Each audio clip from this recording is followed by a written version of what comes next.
Aloha, ladies and gentlemen, and welcome to another episode of Friday Night Kunani Patrol, the podcast with the goal of creating a community of optimal human beings. I am your host, Mikuni Munsayak, and today's optimal human being calling all the way from the island of Oahu is Amber Lethem. Amber, thank you for coming on, and please introduce yourself to the listeners. Aloha. And first and foremost, Mikuni, thank you so much for having me. I am honored, privileged to be here on your podcast tonight. Hi, everybody, friends, family, aloha. My name is Amber Lethem. I am a professional sales and business coach. And a little bit of background about me, born and raised in Hawaii, knocked on over 30,000 cold doors starting at the age of 19, did this crazy sales internship where I worked all around the country and did door-to-door sales, and then built a team. And today what I do is I take those same skills and principles that I learned in the School of Hard Knocks, if you will, and I coach CEOs, executives from companies such as Google, Bank of Hawaii, Coldwell Banker, you name it. So that's a little bit about me, and Mikuni, thanks for having me. Thank you for coming on. And it is because of what you do and the message that you put out there, which is why I want to have you on today. So let's start with the nitty gritty. The number one question I have here is, what is your why? Ooh. What is your why, Amber?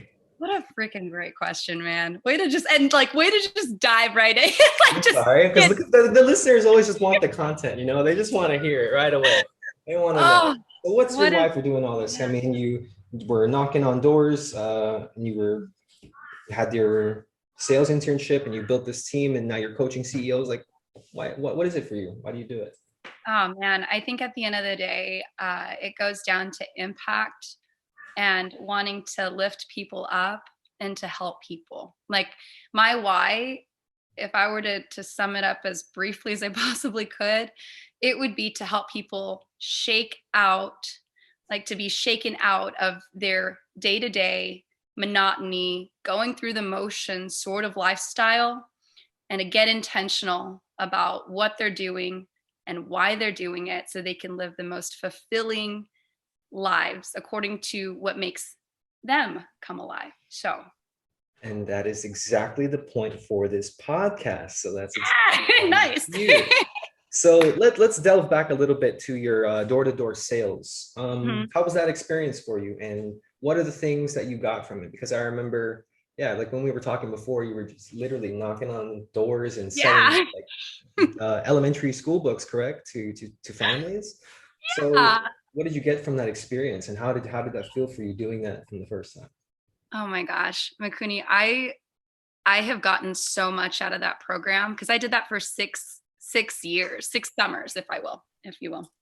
And a few big takeaways. I actually recently wrote a blog about this, so I can name a few that I principles and skills I still learn. But probably the biggest thing I learned was my relationship to rejection and how to change that, because rejection, man, I think no one likes to hear the word no ever. Really. And I heard it thousands upon 28,000 times at least, right? No, thank you, maybe, which really is a no. So that was one big thing, was changing my relationship to no, and changing that from no and taking it personally to no means next, who's next, letting it go, that sense of grace.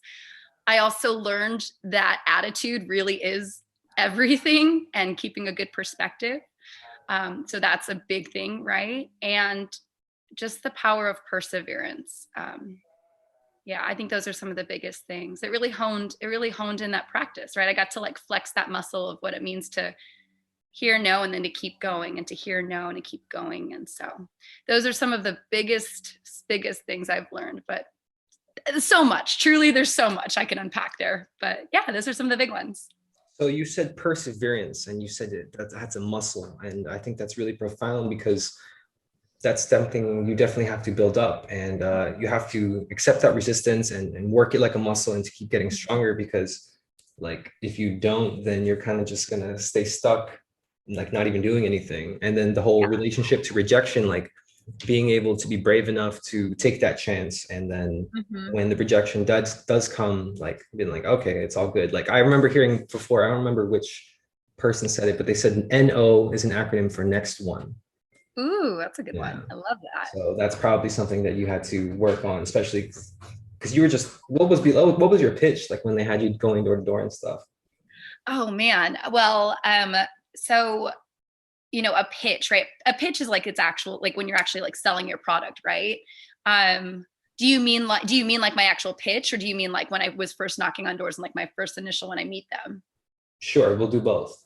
Both? Okay. Well, so my pitch essentially, I think the best thing, man, because sales is like my bread and butter. I like clearly overthink this. I'm gonna keep this simple again. Um, my pitch always came down to finding the need. And then once I found the need, I would then tailor my pitch to whatever that need was and if I could fulfill it. Um, that's how my pitch oftentimes was, is what's your, because it's educational, it'd be like, do you struggle in math? Cool, let me show you the math. But when I was knocking on doors, which is when I would receive the most amount of rejection, things that they would have me do would be things like being calm and a little quieter with my voice, because salespeople, when they're doing pitches, they're oftentimes really excited and talking really fast, and it's overwhelming. It's abrasive, right? And so, my approach would be, hey, I'm Amber. I'm the young woman that's been sitting down with all the families here in DC and just going over some resources to help families save time with their schoolwork. I was just catching up with the Thompsons, next door, and then the Johnson family. They've got the twins. Only takes a couple quick seconds. Do you have a place we can sit down? And that's how I would just lead right into a pitch. So does that answer your question? Yeah, definitely. And I think that can help for people who might be in sales themselves. I think something you said was being relatable and not being too aggressive, because when people are in sales, they tend to be overly excited and put that pressure on people. And then it kind of like makes them back up from even wanting to listen to you. So the fact that you're tapping into that human element and realizing like, hey, not everybody wants to get pressured, and you're talking in a calm manner, that can go a long way for sure. So let's talk about time management. Like right now with your job and working with these CEOs of companies, and even just getting you on this podcast was kind of a hassle at first. So how do you manage your time and with everything going on? Yeah. Well, how I manage my time, obviously, it kind of starts with one's ability to prioritize and assess like what's important. And I would say that as far as us getting scheduled homie, the time difference was just confusing. Like, you're so important, right? But the time difference, I was like, oh my goodness, this is so confusing. Yeah, I'm sorry about that. Oh no, it's not your fault. It just is what it is. The math, all the things. But but teaching people time management, I mean, that's something no one is ever going to be perfect in, right? It's always kind of like, here's a target for the week, keep going through it. But my kind of philosophy, which I also picked up from the book Field, Knocking on Doors, is schedule is your lifeline. And I know that if I take the time on a Sunday to organize my week, it actually saves me time, because then I'm not sitting there trying to think of what to do next. And so it comes through the prioritization sort of funnel where I evaluate, the whole important versus urgent, which that also, I believe, comes from a book, 7 Habits of Highly Effective People. I think it came from that book. So I operate mostly through that framework. So you said your schedule is your lifeline. Yep. Can you elaborate a little bit more on that? Yeah, if I don't keep my schedule, then I'm dead, is the best way I think about it. Like I take it that seriously. I think of it as like it's my life support. It's that hose that connects me to my air tank when I'm 30,000 people or some crap like that, right? But it's with that intensity of like, if it's on my calendar, I'm going to do my best to keep it. Calendar integrity, that's integrity that's word with myself, right? If I say I'm going to do something, I'm going to do it. And that's actually, what I would say, Makuni, is that time management, oftentimes what it really is self-management. There's no magic to it. At the end of the day, it comes down to you making the commitments and then you keeping those commitments. Amen, girl. I usually like to tell people like, hey, don't ever say you don't have enough time, because everyone has 24 hours in a day, and it's all about what you do with that time in the day. And if something's important enough, you'll make time for it, right? It's just about managing and finding out what's actually the priorities in your life. And a lot of times people don't really have those things lined up, so they don't know where they should be prioritizing their time, which is why things are kind of scatterbrained. And another thing you said was having a plan. like that's super powerful too. Planning yourself, your schedule at Sunday, like before the week starts, and knowing those things are there. And then you said having the integrity to follow through. That's super powerful too, man. My goodness. And I also find it easier to, like, when you have a plan, it's a lot easier to follow through compared to kind of doing guesswork. Like, okay, where am I going to go? So if people are Yeah. listening to this, if you guys want to get stuff done, write it out, man. There's power in writing things out and making a plan and making a schedule. My goodness, you guys can get so much more done. So let's segue into having anxiety with all this. Like, man, I want to be successful and I want to do these great things, but I just have too much anxiety and I can't take action. Like, and I'm sure all of us experience that. Like, even before this podcast, I was like, okay, is this going to work out well? And you have that energy, but like for you personally, how do you deal with this kind of anxiety with life? Oh man, I think if there's anything we all can relate to, especially in times like these, it's that our emotional and mental health. Man, it's just vital that we make sure that we take care of it just as well as we take care of our physical health. They're all interconnected, right? Um, and so as far as doing the kind of work that I do, right? It is intense. It requires a lot of mental energy. It requires a lot of focus. It also requires a lot of self-study and continued self-development, right? So how do I deal with that? How do I manage that and perform even with having, mental health, let's say opportunities to tackle mental health, right? And the kind of perspective I take on my anxiety. I Makuni, I'll be very honest in saying that I spend a lot of time practicing skills to help me overcome it. I have to study how to overcome my anxiety, and I go to intensive therapy. I was going twice a week, where it was approximately 4 hours a week. Now I'm down to 1 hour a week. But I use things like deep breathing. I use things like working out. I use coping mechanisms like aromatherapy, so activating different senses, right? Those are things that I was taught of, like, distraction is something you can do in order to mitigate or to get yourself through it, because anxiety, sometimes it's a wave and sometimes it's like you're strapped to a roller coaster and you can't really get off of it until your body is saying, okay, we're done pumping these fight or flight chemicals through you. And so I'll do my best to utilize those skills and those practices and tips. And sometimes, Makuni, I still have to power through it. So for instance, yesterday I had crippling anxiety, like terribly crippling anxiety, and I had coaching sessions, and my clients needed me to be there for them. And so I did everything I could. I even was like hanging out with a dog. Really, I actually like had a dog with me and was like, okay, here I go. And then like just kind of fake it till you make it, and you kind of jump in, right? And then sometimes that helps to pivot. So I guess at the end of the day, just taking action in any way, shape, or form can help mitigate it. And then when it doesn't mitigate it, just keep doing the next right thing, right? So You mentioned breath work, deep yeah. breathing, and that's something that I've been extremely passionate about and have been learning a lot about lately. So I'm interested about what are some of the deep breathing techniques that you use? Yeah. Well, I've only really learned like one from my counseling or therapy course. And my therapist, he would say, okay, now inhale for 7 seconds, hold for 4, and then exhale for 8.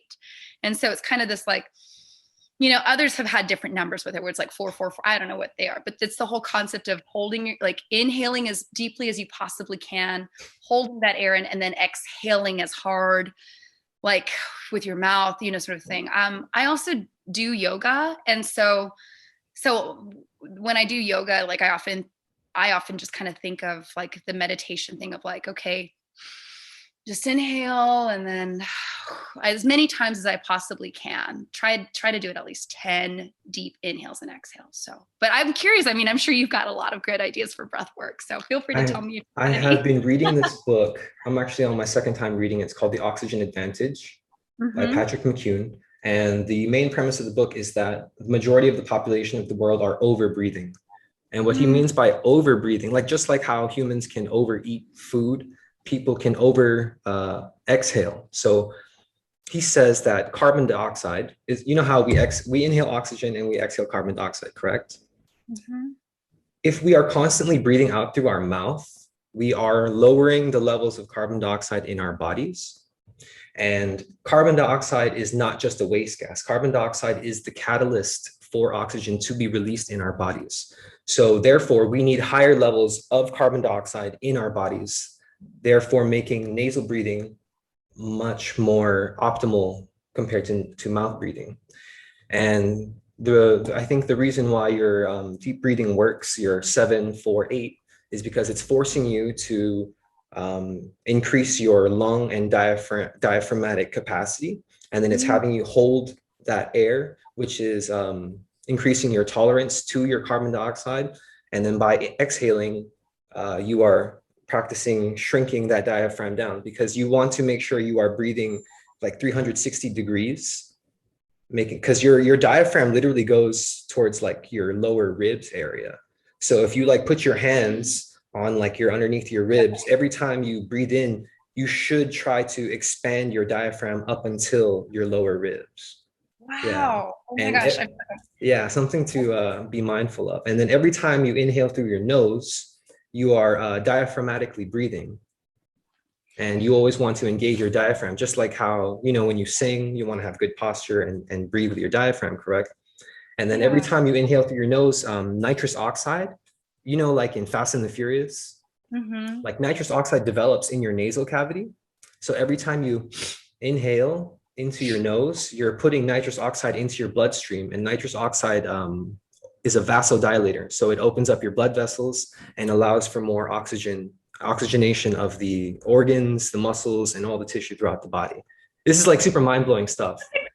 Oh my, Makuni, I just learned something. Like, holy heck, man. Dude, wow. Dude, I've been going down this rabbit hole of breath work for almost a year now, and I just can't stop learning. And it has made the craziest difference with my life, because I was just looking for like that 1% to increase my training, to get the edge in competition. But once I discovered breath work, it has brought this like 4D element of mindfulness into my life. And physiologically, it's because now that I'm breathing through my nose more often and allowing more carbon dioxide to build up, I'm having more oxygenation throughout my body. So my brain is getting more oxygen, my muscles are getting more oxygen. So I'm thinking more clearly, I'm performing better, and that affects my mood. And just, just being mindful of your breath, like how, even if you ask yourself, like, how am I breathing? And then you just take that moment, and then that brings you into the mindfulness aspect of just being aware of your energy and your life, and it kind of takes you away from all of the craziness in the world. You know what I mean? Like if you just pay attention to your breathing, then it's hard to pay attention to a lot of other things. So when I'm working with people, with my clients and all of my students, I start with the breath. Like we don't start class until we do breath work, because you need to make sure, because a lot of athletes, they'll warm up physically, you know what I mean? Like do physical warm-ups, but they won't warm up the respiratory muscles. And the muscles that you use to breathe is what's going to fuel you throughout the entire workout. So it just makes sense to warm up your respiratory muscles before you actually do the physical workout. Does that make sense? It makes complete sense. Makuni, that's so enlightening. And even just in the time that we've just talked and spoken about breath work, here we are, we both are like taking deeper breaths. And I just, physiologically, I already feel just like slightly, just like, you feel it too, right? Like I all of a sudden I feel like for some reason, even just a little better just by deeply breathing just for the last minute or so talking to you.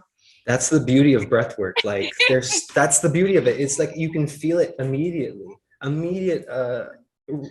Yeah, immediately. I try to promote that to everyone. And another thing that I do, because I don't know if you do Zoom meetings a lot, but every time I do these podcasts, I try to hold my breath a little bit when I listen to people, because like I said, while you're the higher levels of carbon dioxide, the more oxygenation you have. So if you're holding your breath, you're allowing more carbon dioxide to build up, which is opening up the blood vessels, which is sending more oxygen to the brain. And I feel like I have like this tunnel vision when I do these breath holds, when I'm doing these Zoom meetings, and it allows me to have like this hyper focus when listening to people and be more aware of like what they're saying. And it makes me like a better communicator.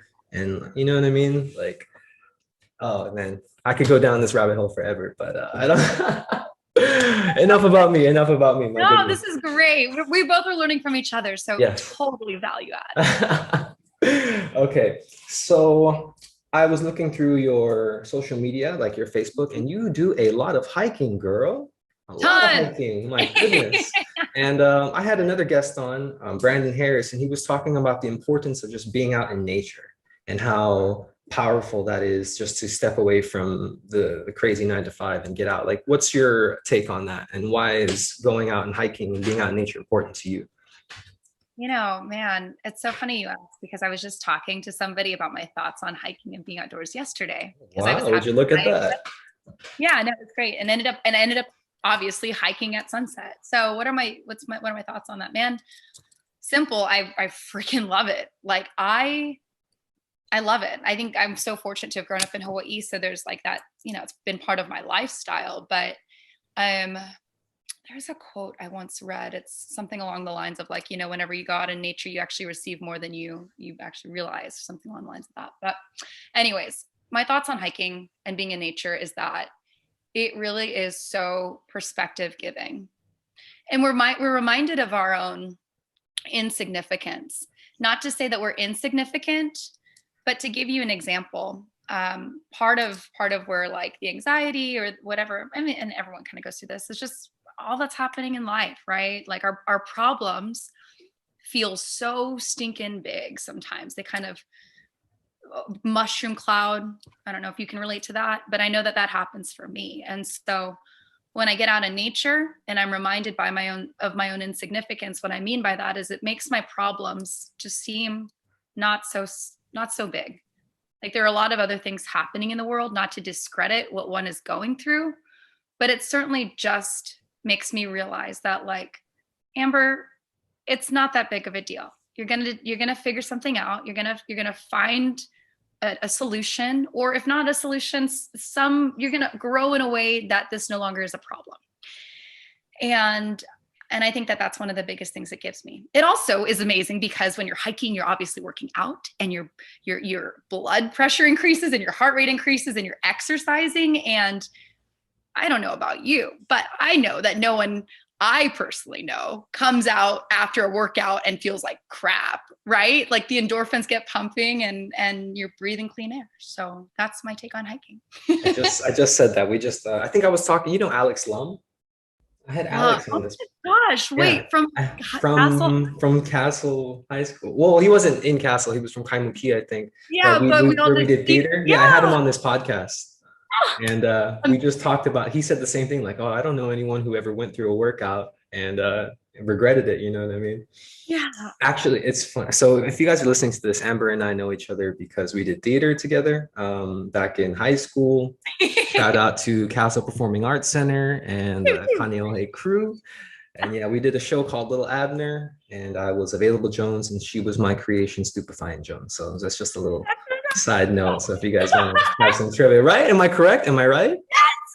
I Yeah, forgot that was the good times. Those were good times. I was like, short and the glory days. the glory days, man. That crew, that group of people, man, that was like one of the best times of my life. And I would travel all the way from the other side of the island just to go and spend time with these people who were just full of life. My goodness. And Shout still out. are today. I mean, I still look at all the friendships or the friends even from that group, and everyone in that group really is like doing things with their lives that are meaningful and giving to the world in their capacity in the ways that they think is That's best for them. awesome. Yeah, well, shout out to the Casa Performing Arts crew. You guys were an amazing part of our lives.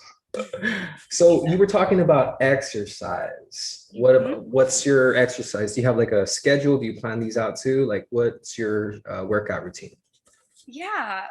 So I am not incredibly rigorous with my systems in my workouts. I would say that that's where a really good fitness coach could come in, and that would be an area of growth for me.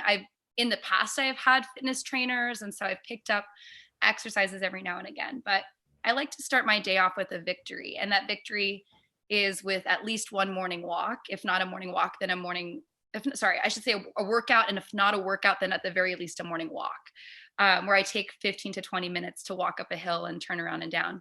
But when I do work out, oftentimes it's at least 20 to 30 minutes of intense cardio. And then I like to do strength training. But if I were to be honest, Makuni, it's like when I work out, I just like to be active, and like it's through my lifestyle. So the hiking thing, I would be like, that's my working out. Surfing, freediving, scuba diving.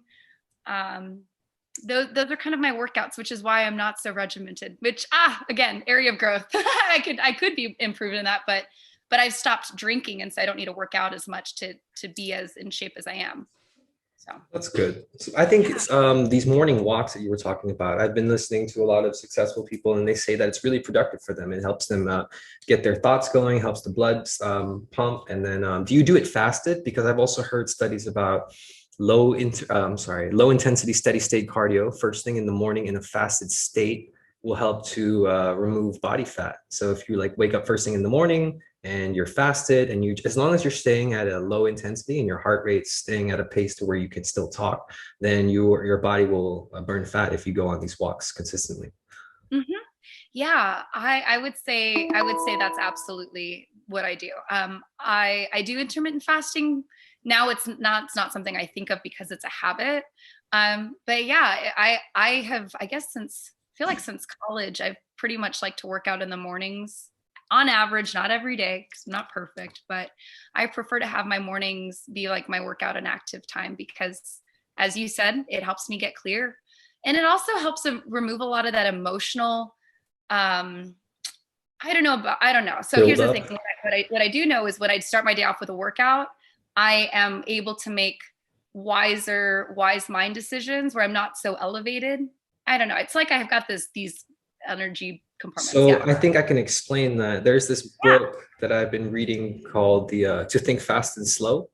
Mm-hmm. And he talks about the two different minds and about how the first mind is like the animal instinct where it's making decisions very quickly and it's rational. And then there's the slower, more analytic mind. So perhaps since you're exerting all of your energy first thing in the morning, it takes away all of that those crazy hormones, and it allows you to be more relaxed and have a more calm approach when you're dealing with life, perhaps.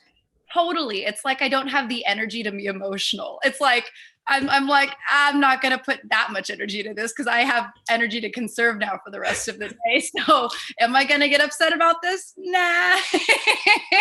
I like that. I like that. That's really good. And you're doing intermittent fasting now. I was doing intermittent fasting for a while too. And it was helping me with regulating my weight. But man, as an athlete, especially mixed martial arts, since we're exerting so much energy and burning so many calories, intermittent fasting was causing me a lot more harm than good. Wow. Yeah, because I was just burning way too many calories and I wasn't getting enough. And so what was happening was my hormones were all off whack. Like I was losing hair, like I had a bald spot in the back of my head. Oh And no. yeah, I was suffering from insomnia and like, yeah, my emotional state, I was like irritable. And I was like wondering like why, like, I'm doing mixed martial arts. I'm working out 6 days a week. Like I love what I do. Why am I so stressed out? And it was part of the reason was because my diet wasn't unchecked. Like I needed to make sure that I was fueling for my sport and fueling to perform rather than just eating for aesthetics. Because I was so concerned with like, oh, I want shredded abs. I want to, look cut and look like the guys on the Instagram and stuff. And man, it wasn't serving me. My goodness. Yeah, I agree. I think in that if people are intermittent fasting, anyone on your podcast, it's like you also need to take the time to listen to your body. I'm fortunate enough to have a girlfriend. Her name's Christina Farias. She runs Farias Fitness. Super man, she's an incredible trainer. She also does work for Fleetwood Mac, and she was the one who, because I was initially doing the whole, I think it was 16-8.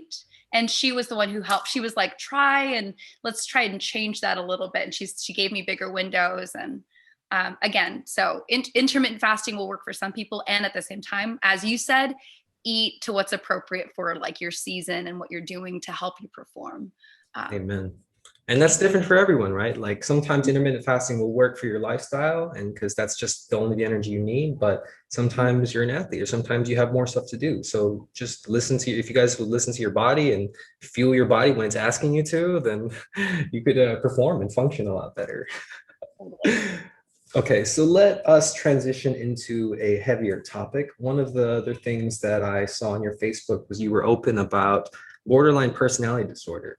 And Sure. this podcast, I want it to be open to everyone. So, and I'm sure there's a lot of people who deal with mental health issues. So maybe you can enlighten us on your journey and what you're doing now to stay in a forward direction. Yeah, thanks.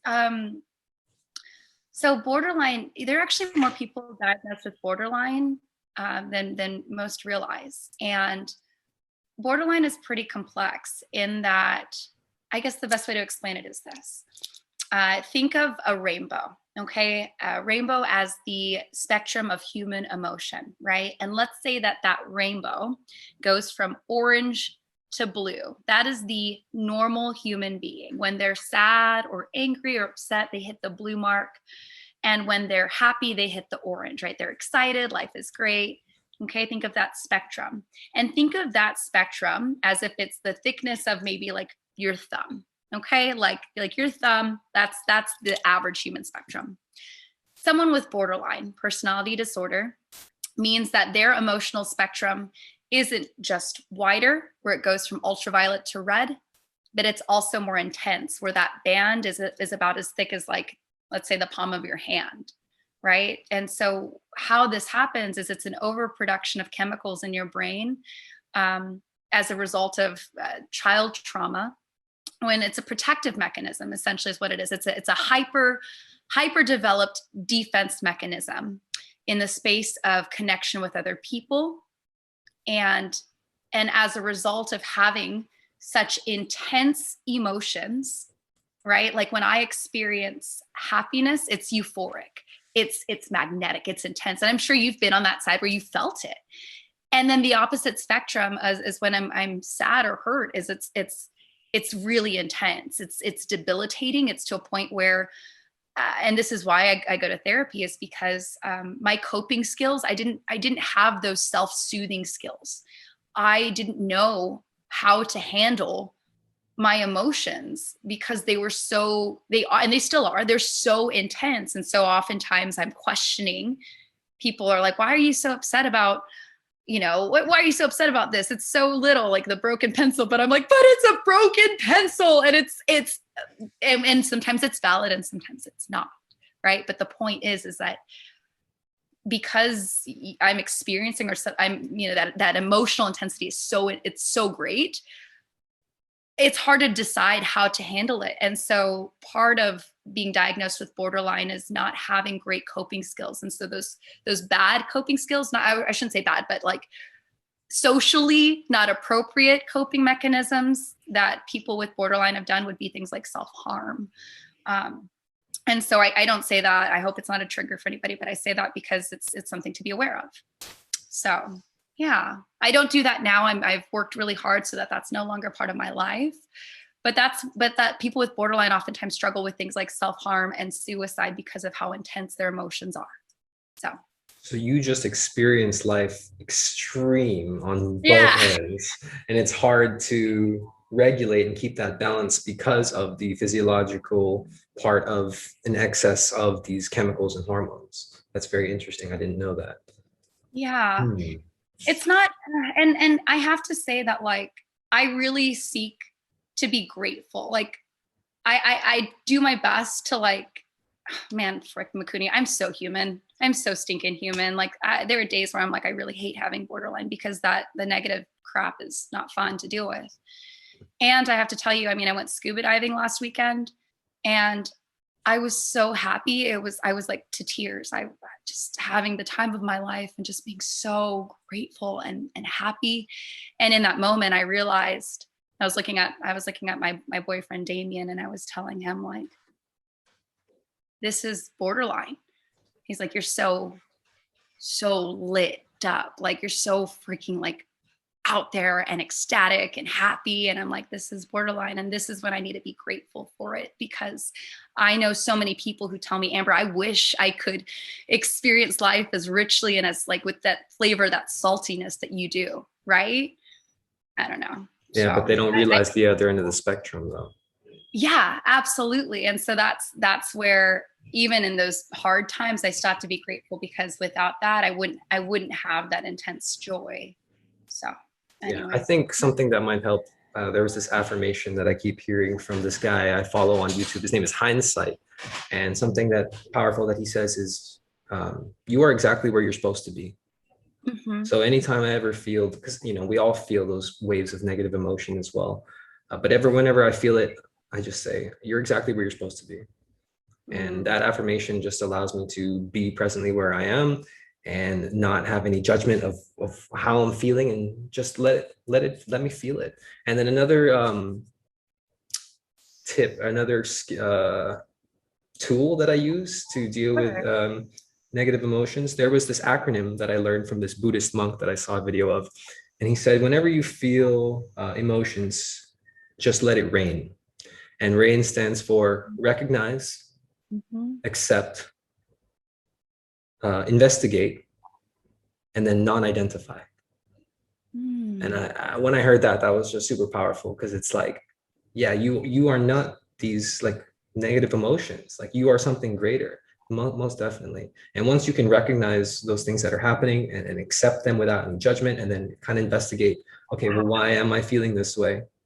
And then get to the root of it, and then just let it pass and Yep. non-identify, then it's like, okay, things are a lot easier now. Amen. Yeah. DBT, so dialectical behavior therapy, that is specifically designed for people with borderline personality disorder. And I also think it's just incredibly valuable. I think it's just a great way of handling any emotions, regardless of whether you have mental health things or not. It's just awesome. But a lot of those practices came from, I believe, Buddhist practice. And it's the whole concept of like not being attached to your emotion and recognizing it's an entity of in and of itself. And feelings come, and then it's a choice to like act on those emotions and act on those feelings. Like people would oftentimes describe them as like a cloud, and either you reach up and try to grab that cloud, or you just let it float by, or it's like a wave.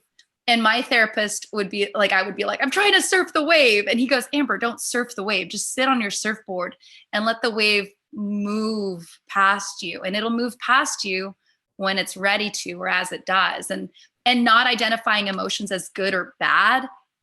It's just it is what it is, right or wrong. It's just it's there. The entity is there. I love and I also love how you said affirmations. One affirmation I started to really adopt, I'd say a lot this year, was life happens for us, not to us. I got that one from AJ Vaden. She's one of my old mentors from way back when I was at Southwestern. But yeah, and she said life happens for us, not to us. And so through that lens, also with mental health, saying, okay, how do I need to get better? How is this for my benefit, right? And seeing it through, this is helping me to grow in a way that, it's going to be great, right? Whatever I do, if I grow to a point where this no longer affects me, it means I've developed XYZ qualities and quantities, or qualities, if you will, characteristics. So How is yeah. this for my benefit? That's really good, something to think about. And then I also heard something like, whenever you experience something negative like that, like that's an opportunity to see it from the completely opposite spectrum as well. Like whenever you have a problem, like you can think about it from the opposite spectrum, so you can be like, no, it's not really that bad as what we think. Totally. All righty, let's move on. Yeah. You have been doing a lot of traveling, huh? Doing solo backpacking, I saw. So let's talk about your travels and how that's added quality to your life. Where have you been? Where have you been going? Goodness gracious, Makuni. I mean, pre-pandemic, I was averaging like one new country a month. Is what it felt like. I mean, I think it was one every 2 months. I got to 8 new countries in the year of 2019. And I only got to one, obviously, with the obvious reason of the pandemic. But Yeah, solo backpacking, and I recommend everyone take the opportunity to travel by themselves. I'm sure you've done it, Makuni. I mean, you're on the Philippines now, which is incredible. But it's the first time I ever did it, I went to Cambodia and Thailand, and that was an excursion that was for me, with me, by me. And what I mean by that is like I paid for all of it. It was a present to myself, and I got to spend a whole heck of a lot of time meeting great people, but also meeting myself again and traveling again. Going back to hiking, right? It kind of puts everything back into perspective. Our own insignificance, not that we're insignificant, because we all have value and can add purpose or add value to others and have a purpose. But it reminds us that, man, like, it's so important to just be ourselves. And we also get a chance to see other people's cultures, and they're beautiful. People are amazing if we let them be. People are amazing if we also help one another. Hurt people only hurt other people. That's honestly what happens. And when I get to travel to other places, I appreciate their way of life, their food, hearing, even though I don't understand the language, hearing different languages. You know, like it wasn't a book, I think it was an article I was reading, but how language even impacts how we think. So I mean, you know how you're just so passionate about self-motivation and self-development. I'd say I'm kindred with you in that regard. And I'm also very passionate about cultures and people and what makes them them. So that's, I mean, solo backpacking is just, it makes for an incredible I think time. we're kind of fortunate because in Hawaii, it's a melting pot of culture. So we have so many different types of people that we meet and experience the different cultures in their families. But a lot of other people who are like from the States or maybe even here in the Philippines, I think it's important that they go and experience these different cultures to see that there's more out there in the world than just this little bubble that where they are. It is, yes, amen to that. It is, I think it's actually really important that people travel, whether it's by themselves or not. I mean, that's a whole different element, right? And I think that's for a very different kind of journey. If you're traveling with others, let it be what it is. But take the time to learn about other people. I think it would eliminate a lot of problems if we just remembered that even though someone is Chinese or Japanese or from Pakistan or Egypt or Africa or the Philippines, wherever you're from, like, they're still humans with emotions, with souls, with good intentions, with, you know, and we're all work in progress. And I think the world would be a way better place if we just remember to just do good, do to the best of our abilities. I think I heard this quote where they said, what unites us is greater than what divides us. So like we have a lot more things in common with a lot of other people as far as like these emotions and hopes and dreams and these backgrounds. And so we should learn how to understand other people and connect at that aspect rather than judging all of the differences that we have. And if we do have differences, just seek to understand them at least. Yeah. And it goes back to what you're talking about with the RAIN acronym, investigate. I grew up in a really conservative household, and I went to Baylor University out in Texas, which is great. Like it's awesome. It's also Christian and conservative. And so, you know, for a very long time, I had this framework that it's all about like, this is my one and only truth. And, you know, I mean, people can agree or disagree with this, but having gone to so many different countries, I've been to 23 different countries now, Antigua, Barbuda, Australia. I mentioned Cambodia. I've also been to the Arctic Circle, right? But if there's anything I've also learned, it's that one way isn't the only way. Like truly, I think at the end of the day, it's actually about love, about loving people well. It's about loving yourself well. Like that's actually, I think at the end of all of this, I think whatever entity is out there is going to laugh at all the religious little rules that we created. And it's just going to be like, you know, honestly, all I wanted you to do was just love each other, love yourselves. And by doing so, that's how you honor me, whatever it may be. So that's what I learned. That's kind of something, I mean, it's a little touchy subject, especially with other people, but I kind of want to delve into it. It's my podcast. I'm gonna do what I want to do. And I think it's going to help people out though. Religion. I know personally for me, I also grew up Christian and thinking like, this God is the one and only true God, and this way is the only way. And then when I went to college and started taking an introduction to world religion class and realizing that there are so many different religions and that religion is just a tool for people to make sense of the things that don't really make sense. And it kind of gives them just this general direction in life and principles to be a good person. But that really opened up my mind because, like, growing up thinking that there's this God in the sky and that he's judging you and you might go to heaven or hell. And then at the same time, you still have kind of questions about it. Like, is that really true? Like, talk to me a little bit about your experience with growing up in this Christian background and now like having your mind a little bit more open. Yeah, I would say that transition really happened after college. I maybe towards the end of my collegiate, season, but definitely when I moved to Atlanta, Georgia, which is an incredibly liberal state, and also had some like life things happen where I had to really question what is it that I actually believe in. Right and wrong. Right and wrong was a huge part of growing up as a Christian. This is right. This is wrong. Divorce is bad. Abortion is bad. And it was being gay is bad. And it was, I think when it really hit me, Makuni, is when I was living in Atlanta and I was at a Mexican restaurant off of Emory. And I was talking to a bartender and she was gay. And I just remember how nice she was. And then thinking to myself, she's doing no harm. Here's this incredible person.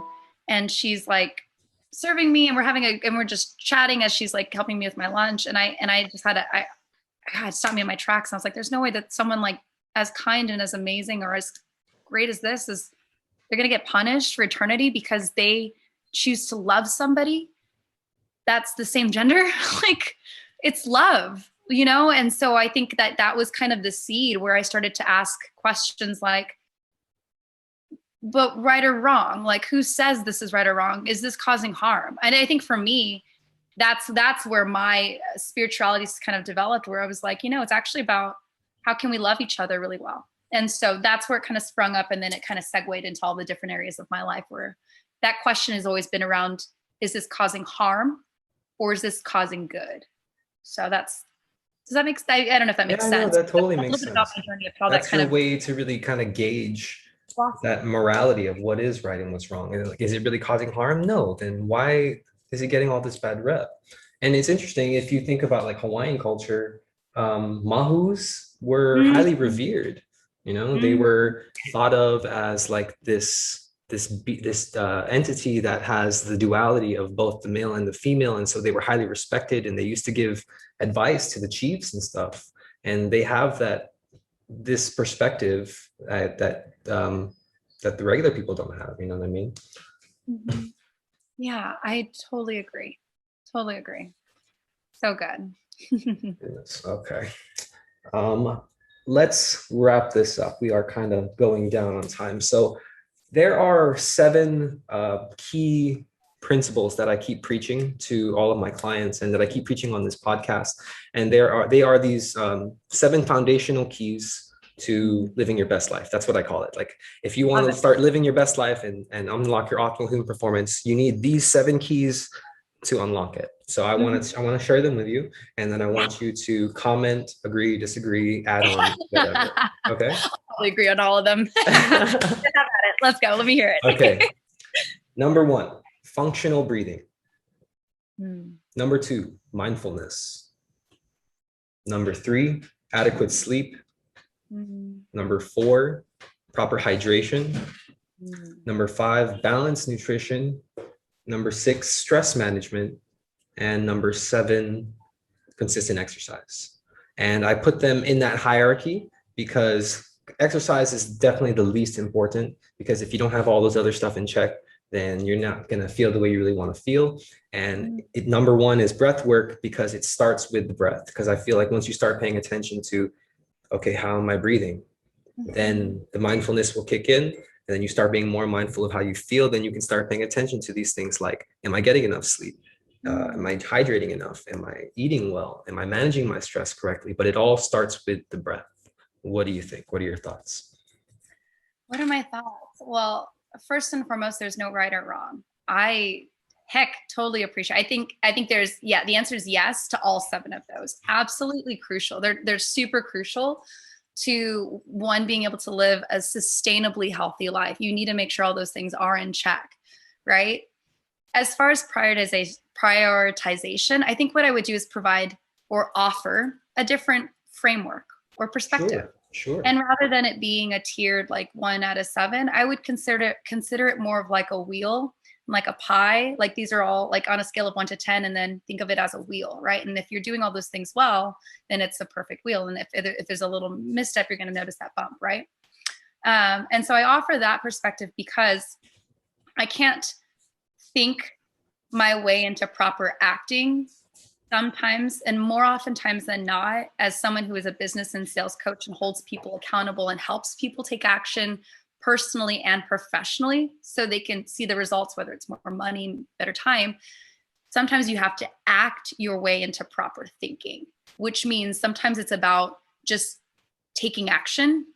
And so it's like when I don't have proper breath work, and when I'm not like being mindful, or if I'm like angry, I'm going to go take my little princess poopy pants ego, whatever it is I'm being, right? Like that little monster, if you will, because we all are every now. We all have our moments, right? And I got to take that little girl out for a run, right? And then by running, then I get into that space of mindfulness. I'm like, okay, that energy's okay. And then that cadence of a run or a walk, there's a cycle, there's a cadence, there's a rhythm, right? And I think that they all pour into one another, which is why I provide the framework of a wheel. So that is it. I can't think my way into proper acting. Sometimes I have to take the action and act my way into proper thinking. I think that's powerful, because there might be a lot of other people who are like you that aren't so much, they have a hard time with thinking about it, so they just have to move. And I think it was Tony Robbins or something who said like your physiology affects your psychology or something like that. Yep. So sometimes you just got to move and get your energy going, right? Yeah, totally. I mean, that's one of the biggest reasons I coach clients, and when I conduct sales meetings, it's like, all right, everyone stand up. All right, everyone put your hand up to the sky, say something positive. You can't think of something negative when you're saying something positive out loud, right? And at the same time, there's value. Like they all pour into each other. Sometimes you can think your way into better acting, but most oftentimes it's the action that gets you going. Man, that's super powerful. Getting moving, getting active, and then even saying the right things too, like telling yourself the right things, like these affirmations. I know this is really big for you, right? Don't you like write stuff out and put them like little reminders everywhere? I think I remember seeing something like that. And that's, hey man, I love it. I love it because it's just an extra reminder that you're a fantastic, beautiful person. So like, what are some of the stuff that you wrote out?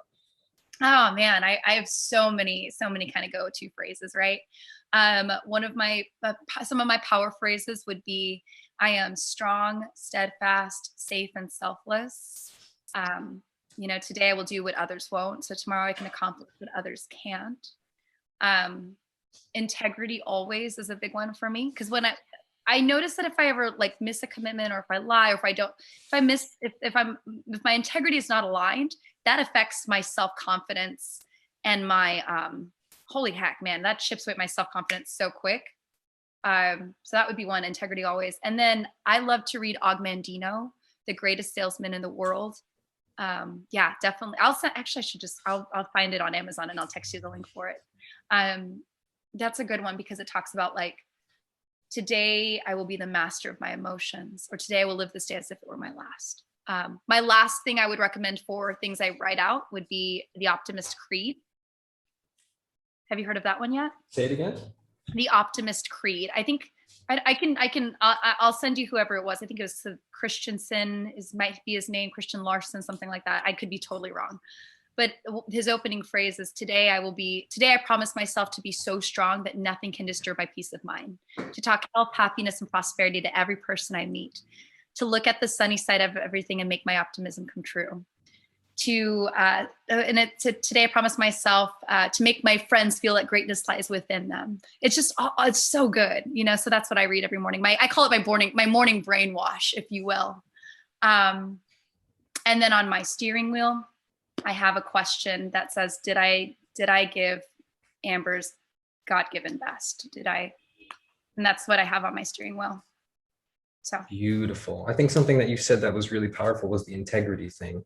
And if you're acting against your integrity, how it can affect your mental, like, yeah, I always tell people, like, if you're not going to give from the heart, don't give it all. And if you're not going to do something with the right intention, then don't do it at all. Because if you're doing things and you don't have the proper integrity behind it, then it's going to weigh on you big time. oh, And not just mentally, but it'll chip at you, and it'll end up taking that physical effect as well. So just some advice for all you guys listening out there. totally. And then the catch in that is when I notice my clients is when they're out of integrity and they beat themselves up. Like if they didn't keep that commitment, then they're like, oh, I should have. And it's just that ugly cycle. So the last thing I think I would leave someone with, if they are struggling with like keeping their word to themselves, the last thought I would leave them with is just do the next right thing right. Whatever that little micro action is, you'll create micro momentum in the right direction, right? So as little, even the tiniest little decision, right? So for me, for instance, like if I used to beat myself up if I wasn't up by 5:45 in the morning and wasn't working out by 6, I would, oh my gosh, it got so bad. We're then to a point where I wasn't even honoring it anymore. And every morning I was waking up mad at myself, right? Dumb, totally silly. You're laughing because I'm sure you've related to this. Anyways, so then my right thing right would be to roll out of bed and do at least 10 push-ups and then go take a quick cold shower.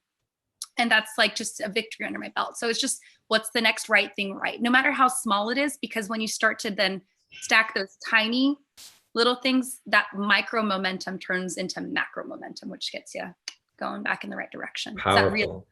Yeah. Powerful. So if you guys are stuck on something didn't go your way, it's okay. Do the next thing right, because you will build momentum in the right direction as long as you continue with it. Correct? Perfect. All right. Last question for you, Miss Amber. What is your opinion on optimal human performance? What is optimal human performance to Amber Lethem? Optimal human performance, according to Amber Lethem. I would say optimal human performance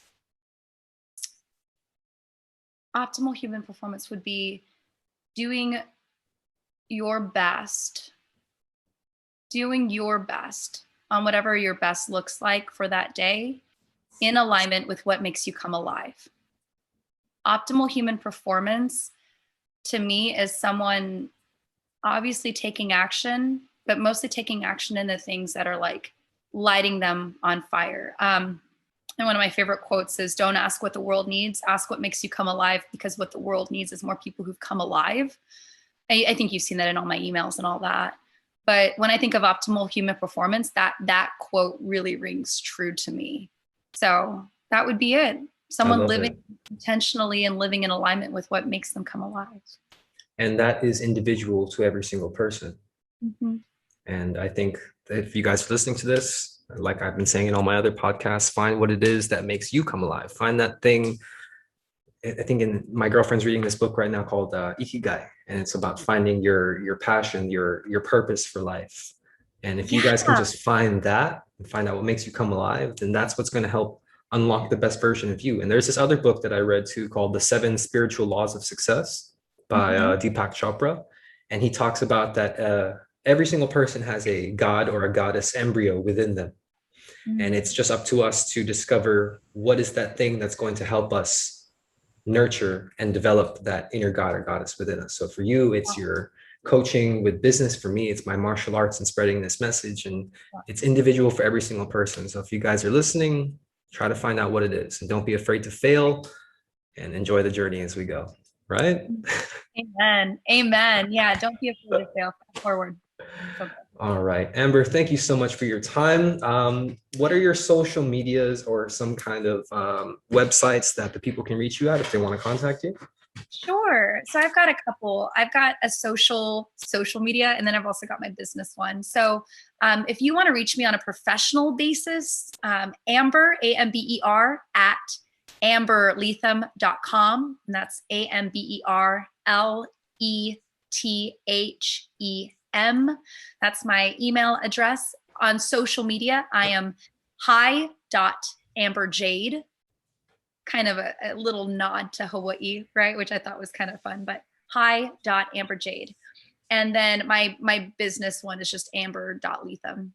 So that's how you were able to find me on Instagram. All right, ladies and gentlemen. So for all of your business coaching, positive, motivational, inspirational posts, go ahead and follow Amber. Amber, thank you so much again for your time. This was an amazing conversation, and I hope the people at home can get some value out of this.